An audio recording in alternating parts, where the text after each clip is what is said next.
បាទសុំជម្រាបសួរបាទជម្រាបសួរចេញពីស្រែអ្នកស្រែសុំជម្រាបសួរអ្នកក្រុងម្ដងនេះទេអានេះមិនមែនជា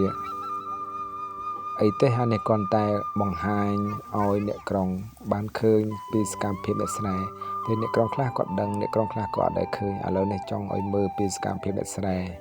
ដែលធ្វើស្រូវណាធ្វើដោយដៃច្រូតដោយដៃប្រមូលដោយដៃអត់មានលុយដាក់ម៉ាស៊ីនច្រូតស្រូវអញ្ចឹងណាអញ្ចឹងចង់ឲ្យឃើញពីភាពថាសកម្មត្រំបានកហើយចែកចាយជូនទៅដល់អ្នកទាំងអស់គ្នាបានញ៉ាំទូទាំងប្រទេសបានថាអាណិតអ្នកស្រែផងហើយឃើញអ្នកស្រែកុំរិះគន់ហើយឃើញអ្នកស្រែហៅផងព្រោះអីត្រង់ថាអ្នកស្រែនេះក៏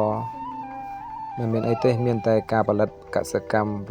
ដើម្បីជូនទៅដល់បងប្អូនដែលមានលទ្ធភាពហើយក៏សូមជួយលើកតម្លៃដល់កសិកម្មផងមិនថាកសិកម្មអីទេមិនថាស្រូវបន្លែគ្រប់មុខទេមើលថាសកម្មភាពនេះហើយក៏បើមិនចឹងទេងាប់ហើយអាធ្វើក៏ខ្ចីគេដើម្បីយកលុយទិញជីឬក៏អាស្រ័យខ្លះមិនដាក់ជីហើយដល់វាច្រូតក៏ជួលគេទៀតត្រមបានស្រូវហើយត្រមបានស្រូវចេញពីស្រែត្រមបានជាងស្រីកាត់ជាងកឲ្យអ្នកទាំងអស់គ្នាញ៉ាំទៀតអូលំបាកណាស់លោកអើយ